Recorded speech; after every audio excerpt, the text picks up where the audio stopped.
एक भविष्यवाणी जो अब डर बनकर सामने खड़ी है, एक नाम जो इतिहास के सबसे खतरनाक मोड़ से जोड़ा जाता है। वो नाम है एथोस सलोम, एक भविष्यवक्ता जिन्होंने अपनी मौजूदा भविष्यवाणी से दुनिया को दहला दिया है। 2026 को लेकर एथोस ने ऐसी चेतावनी दी है जिसने यूरोप समेत दुनिया की नींद उड़ा दी है। भविष्यवाणी की 2026 में बड़ी तबाही आने वाली है और अभी बदलते समीकरण क्या आने वाले इसी तूफान की पहली आहट है। अगर ये सच हुआ तो तबाही की परिभाषा क्या बदल जाएगी? आज के इस बुलेटिन में हम आपको बताएंगे वो सनसनीखेज भविष्यवाणी जो आपके रोंगटे खड़े कर देगी, यूरोप और अमेरिका को अपनी रणनीति पर एक बार फिर से विचार करने को मजबूर कर देगी। इस सवाल का जवाब आपको देंगे कि आखिर क्यों 2026 को बताया जा रहा है दुनिया के सबसे खतरनाक सालों में से एक। ये सिर्फ एक सवाल नहीं बल्कि चेतावनी है जिसे नजरअंदाज करना नामुमकिन है। ब्राजील के नॉस्ट्राडेमस एथोस सलोम की बड़ी भविष्यवाणी आपको बताते हैं। 2026 में अंधेरे में डूब जाएगा यूरोप, ये कहा है एथोस ने। यूरोप पर बड़ा हमला करेगा रूस, दुनिया एक बड़ी तबाही के बहुत करीब है, ये कहा है एथोस ने। आने वाली तबाही को रोकना बहुत मुश्किल है। ये बड़ी भविष्यवाणी 2026 के लिए की गई है। युद्ध के मैदान में जिस तरह के हालात बन रहे हैं वो भी इसी तरफ इशारा करते हैं, इसी आशंका को और मजबूत करते हैं। लेकिन एथोस की ये भविष्यवाणी दुनिया को सोचने पर मजबूर करेगी, खासतौर पर यूरोप को और अमेरिका को कि उन्हें अपने अगले कदम क्या सोचकर उठाने चाहिए।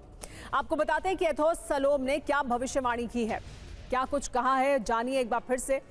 एथोस ने कहा है कि तीसरे विश्व युद्ध की आशंका इस वक्त ज्यादा है। यूरोप पर एक बड़ा हमला करेगा रूस, ये कहा है।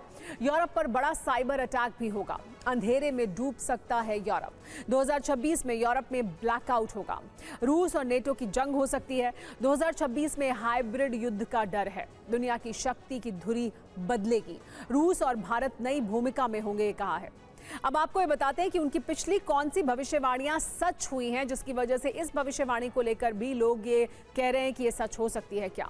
कोरोना महामारी, क्वीन एलिजाबेथ द्वितीय का निधन, ये तमाम भविष्यवाणियां उसने की। एलॉन मस्क ट्विटर खरीदेंगे, बड़े वैश्विक राजनीतिक बदलाव होंगे, ये तमाम भविष्यवाणी जो एथोस ने की हैं वो सच साबित हुई हैं अभी तक। आपको लेकिन ये बताते हैं कि कौन है एथोस सलोम। ब्राजील के भविष्य वक्ता हैं एथोस, बड़ी घटनाओं की भविष्यवाणी करते रहे हैं। कई दावे पहले सच हो चुके हैं।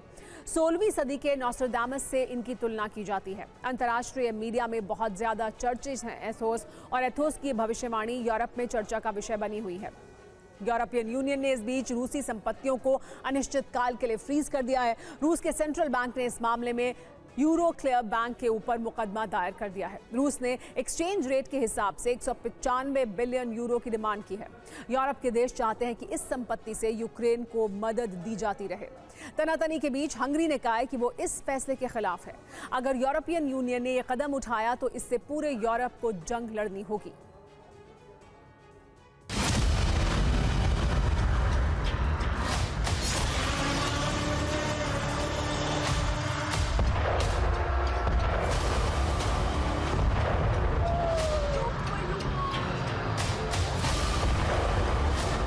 Ой-ой-ой, Киев! 2022 में यूक्रेन पर हमलों के बाद यूरोपियन यूनियन ने पूरे यूरोप में रूस की संपत्तियों को फ्रीज कर दिया। रूस के बैंक खाते सीज कर दिए गए।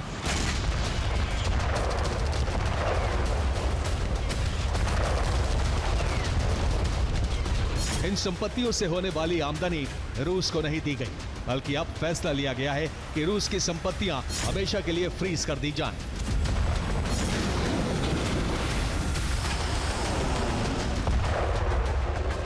लेकिन यूरोपियन यूनियन के ही सदस्य हंगरी ने इस पर कड़ी चेतावनी जारी की है।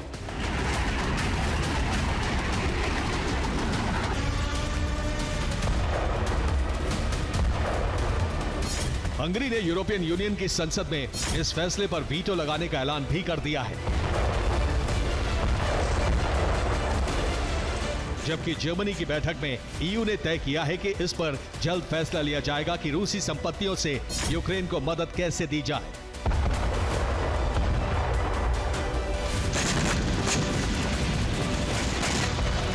यूरोप के देशों का प्लान है कि जंग में यूक्रेन को हथियार देने के लिए इसी फंड का इस्तेमाल किया जाए। दरअसल ये बहुत बड़ी रकम है। अगर रूस की फ्रीज की गई संपत्तियों से होने वाली आमदनी यूक्रेन को दी जाती है तो सालाना 45 बिलियन यूरोस को मिलेंगे, जबकि यूरोप से इस साल यूक्रेन को केवल 32.5 बिलियन यूरो की मदद ही मिली है।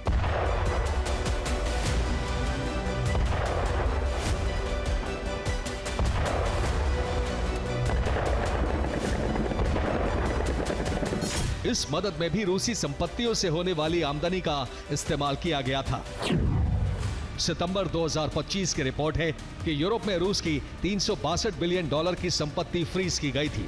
ईयू यानी यूरोपियन यूनियन ने इन संपत्तियों को यूरोक्लियर बैंक के पास गिरवी रख दिया था। आंकड़ों के मुताबिक 2023 में यूरोक्लियर बैंक ने इन संपत्तियों से 3.28 बिलियन का मुनाफा कमाया।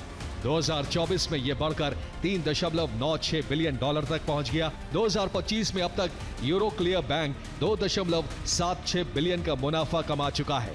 1 अक्टूबर को इस मुनाफे से यूक्रेन को 3.52 बिलियन डॉलर ट्रांसफर कर दिए गए।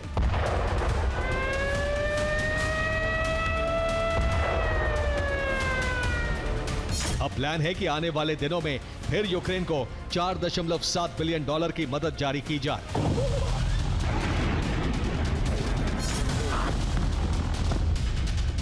जर्मनी की बैठक में यूक्रेन के लिए इस रकम से मदद जारी करने का प्रस्ताव रखा गया। इस बैठक में जर्मनी के चांसलर ने कहा कि इस संपत्ति को हमेशा के लिए जब्त कर लिया जाए।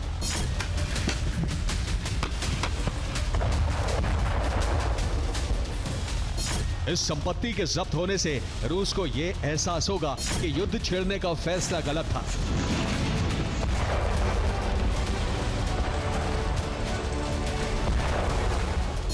बर्लिन बैठक में हुए इस फैसले के बाद रूस ने यूरोक्लियर बैंक पर मुकदमा कर दिया है।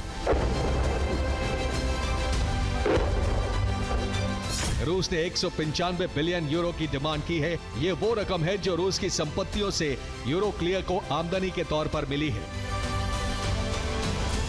अगर यूरोप रूस की संपत्तियों को हमेशा के लिए फ्रीज करने का कदम उठाता है तो ये निश्चित तौर पर जंग भड़काने वाला कदम होगा।